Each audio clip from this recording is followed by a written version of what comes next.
Money FM 89.3. Best of Friday Night Live. Friday night at the movies. Yes, it's that time again for a little Friday night at the movies. This week, Naz, this week, Jurassic World Rebirth roared to the top of the global box office, right? Listen to this. It's taken $318 million in less than a week. 147 of that alone at the domestic box office, the other 171 overseas. So it's going to break probably $500 million this weekend in total, even though it's the seventh Jurassic movie. It's exactly the same plot, right? Which is gung-ho gang head to remote equatorial island to hunt loud creatures. Yes. Sounds like Singapore so far. They find them. There's lots of chompy, chompy, chomp, chomp. There's always chompy, chompy, chomp, chomp. Yeah, I mean, it's a dinosaur movie, right? You would need a chompy, chompy, chomp. You know at the start of the movie, I'm a writer, you know the archetypes, you know what's going to happen. Right. The cocky characters are going to get eaten. The kids, who could be the dumbest kids in the world, they're going to survive, right? They have to survive. The T-Rex can catch Usain Bolt, but he can't catch a 9-year-old child. So the kids survive, and the greedy capitalist always learns a valuable lesson. That is right. At the end. There's always a bit about humanity at the end. It's obvious, it's predictable, it's taken $318 million. Why? So cliche, isn't it? Yeah. I mean, do you the like plot... them? Do you like Jurassic movies? Well, it depends. There are some particularly favorite ones. I think the first one, the original Jurassic Park classic. You're Absolute right. classic. Then after that, the reboot, the first movie of the reboot, Jurassic World, also a good one. That's where the meme Chris Pratt, you know, him. Yeah. That one was good. Yeah, that really rebooted the franchise, didn't it? It took more than $1 billion, I think, at the box office. Yeah, but that's the thing, you see. We're going to be talking about sequels right now. But why I got to say that the reboot was better than the following sequels was because, again, it's something fresh. But yeah, I think the first movie and the first movie in the reboot, that's my favorite. Good stuff. Right, let's get into it. What makes a good sequel? What makes a bad sequel? I don't want to leave out any of our listeners. That's right. So I'm going to run through quickly. Ian says, good sequel, Lord of the Rings, The Equalizer, Taken. Yeah, The Equalizer sequel's really good. Lord of the Rings, it's, and I dare say, without the fear of being cancelled, the best trilogy in the world. Yeah, you're cancelled. Clearly you're a Harry Potter fan, aren't you? No, I think Toy Story. I actually think Toy Story is a perfect trilogy. No, but you see, The Lord of the Rings was done in such a way that we've made classics. You know, you get what I mean? Hey, don't listen to me. Quentin Tarantino says that Toy Story is the greatest trilogy of all time. Why? Because each movie is better than the one before. So you rather trust Tarantino than than you. Peter Jackson? No, I thought you meant you. I trust him more than you. Yeah, of course. Hey, man, come on. Tarantino. Yes. Out of all people, Tarantino. No, I like Tarantino, but my point is they made Toy Story 4, which they did not need at all. And now they're doing a Toy Story 5, which gets back to the point. Right, I want to get to our comments because it's not fair. Right, who is this? Because I must mention, Andrew, you are my hero, my friend. Your sequel that you mentioned, worst sequel, Rocky 5, Psycho 3, and the one that you picked is also mine. So I'm not going to say that. I'm going to save it to the end. Okay. Someone has also said, favourite sequels, Lord of the Rings, says Gal. Also says Harry Potter. Okay, I got to give it to Harry Potter. Harry Potter was a good, whatever you call 7 movies. It's not a trilogy, it's a 7-nology. Right, get your sequels in. Best and worst. WhatsApp 88550893. The problem with sequels generally is it's always, we want the same but different. And it ends up just being the same. And most sequels in Hollywood are essentially the same story but just slightly worse. Exactly. The best example would be Jaws 2. Jaws is one of the greatest movies ever made. Yes. Ever made. I mean, they're celebrating its 50th anniversary now. It's everywhere. And I think it's the first sort of film, right, that featured like that sort of... first summer blockbuster. Yeah, it's a summer blockbuster. And that's why I think it worked out well. And I think it was it before slasher horror films became... Well, they actually say that Jaws 2 ushered in slasher films because it's teenagers. Jaws 2 is all about teenagers who get chomped up one at a time. That's true. Which is essentially Friday the 13th, Halloween, Jason, everything that follows. You're right. So Jaws 2 on its own is not a bad movie. It's just the first movie, but slightly worse. Hangover comedies. You remember The Hangover? Yes. The original Hangover is brilliant. Because it's a very new concept. New concept. Nobody came up with that. Never been done before. Normally movies are all about the night itself. Yes. This is about the day after. Correct. And then piecing what happened. Yes. Great film, hilarious film, Las Vegas. took a load of money. So they do the same film exactly all over again, but they just move it to Bangkok. It's the same film, but just in Bangkok. And it's not as good as the first one. That's my problem with sequels. They make the same film, it's just not as good. But the second one was a good sequel in my opinion. The reason is because... you just say blasphemous. Yes, why? Because Las Vegas is a typical place, I mean, in America, that's where you go to enjoy and let loose. But I think when it comes to Bangkok, they brought the entire premise out of the US and they tried to apply it in, a country that is also known to have a very active life there. Fair enough. Yeah. Fair enough. So it was a completely new concept. It's the third one that I cannot accept. Oh, it's not even a comedy. It's a whole different thing. It's like an action movie. Exactly. So they switched the genre because they thought that the second one people were not, it's not really as interesting. And Andrew agrees. Andrew has just written in Hangover 3, ... I hate it. Yeah, exactly. I think you're not alone, Andrew. You're not alone. And I'm saving your best, worst sequel to the very end. Right, you go through yours. What are some of your favourites or not favourites? Whatever. Okay. What works for you? So when I was looking up sequels, right? I mean, there's a few categories that I would judge this based on. The first is whether or not the cast remains the same. Interesting. Then the second is whether or not the story, the new story, in fact, in the sequel, builds the character or, builds the relationships to an even better level. Love it.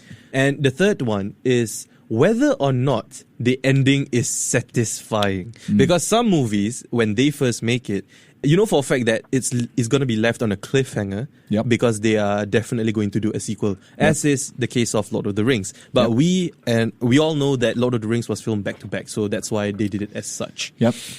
Now, one sequel that actually failed at this, and all the three categories failed at I like your categories, by the way. failed in these categories, is Mortal Kombat Annihilation. Somebody tell me what happened to the original Raiden. How come James Remar became Raiden? Like, we went from someone who smoked cigarettes, like 100 cigarettes a day, to James Remar, who has that very gangster voice. Because if you remember James Remar, he was from The Warriors back in the 70s. Exactly. Yeah. Great classic. You know The Warriors. Of course, I'm great impressed. movie. Yeah, it's a classic. And, Raiden just completely changed up. So that's what I'm saying. And the plot just, like you telling me Shao Kahn, like the big bad of that was being teased in the, in the end of the first movie, only for him to just become some sort of like a two-rate villain. Fantastic, man. Fantastic. Well, Jody is listening, and Jody says, best sequel is Rocky 2 by far for the character development and the way it stays true to the heart of Rocky 1. Yes. The worst sequel ever for her is Return to Oz, because it's a sequel to the greatest film of all time, The Wizard of Oz, that does not need a sequel. Return to Oz, is it the one with James Franco? No, this is way back. The Return to Oz would have come out before you were born. It would have come out in the early 80s, 1980s. And it is genuinely terrible. Yeah. And it's, how many years is that? It must be 40, 50 years after the classic The Wizard of Oz, which is one of the greatest movies ever made. I haven't seen it, but maybe I might check it out. The prequel is good, which of course is Wicked, which came out last year. Wicked is brilliant. I love Wicked. I saw the musical here when it came out in Singapore. Interesting. Right, I'm going to go through my best favourite sequel of all time first, and it ticks all of your boxes. Okay. It expands the characters. Right. It's richer and it's deeper, and it tells a fresh story within that universe. Right. Godfather 2. Godfather 2 is commonly considered to be, and one of our listeners said it, the greatest sequel of all time. I'm up there with it. Because I'm a geek, I've even broken it down into subgenres. You'll like this. Best franchise sequel for me, Iron Man 3. I'm a big fan of Iron Man 3 because it's grounded. I get that. I don't like the silliness of spacey, CIG, smashy, CGI. planet, smashy. CGI, my CGI, smashy. I get bored with that. Iron Man 3, he goes back to basics. Yes. If you remember it, he just uses what he's good at. Exactly. His tools. It's a homage to his... He calls himself the mechanic. He that's just goes... I like that film. It's fun. It's also written by Shane Black, who's one of my favourite screenwriters. Oh, I thought you were going to say someone that I know, one of my friends. No. So I like that film. The best culmination of several sequels to me, and it's not my best movie, I'm a big fan of Avengers Endgame. Right. Even though I'm not a massive Marvel movie fan, I like them. But that's valid. I like But Endgame as well. The culmination of, I think it was like 18 or 19 movies by Right. that point. Exactly. Even I, middle-aged, grumpy old man, had goosebumps Yes. with the famous portal scene. Exactly. It's, even now thinking about it, I get goosebumps when they say on your left, Right. and they all appear, and it's the big moment, they all come back. Agreed. And it's when Doctor Strange says, this is it. Yes. This is your one chance. I'm getting goosebumps now. And the Alan Silvestri soundtrack kicks in. Yep. And they just all charge as Avengers Assemble. It is stunning. I mean, That's right. even I watched it in Singapore. Singapore audiences are not like American audiences. They're quite conservative. They no. cheered. They cheered, yes, you're when I right. saw it. I saw it at Lido. Everyone went nuts. Absolutely fantastic. I think during that period, I think everyone can agree that whatever it is, right, Endgame really is just the best. Yeah, it's great. All right, give us yours. You got any you've left out? My sequels, the best, right? And I dare say this because this is something that I used to say a lot back when it first came out. But I want to ask you this. What do you think of Tom Cruise? I like him. He's very good at running. Right. and running. He's good at what he does. Yes, even though his Scientology thing... He's actually a better actor than he gives himself credit for, but Yes. he's just falling into this slightly action movie cliche. Back Right. in the sort of 90s, early 2000s, he was actually doing very interesting character pieces, I think which he he- seems to have stopped now. What was the movie where he had this special needs brother where he could Oh, count Rain 84? Man, you're talking Rain about Man, correct. Rain Man, Yes. Magnolia, That is Tropic Tom Thunder, Cruise. Tom Cruise's best movie is actually Rain Man. Born on the 4th of July. He's done some good movies. Yes. Anyway, go on, your point. So the point is, Top Gun Maverick Yes. is the best sequel for me. You see, you waited 30 odd years, right? Is it 30 years? I'm pretty sure it's 30 years. Maybe more. I might be wrong, but it's a couple of decades, that's for sure. When they could have done it in the 90s or the early 2000s. But the fact that they waited or they let it marinate, right? The idea marinate for a little bit and let it sink in. Yep.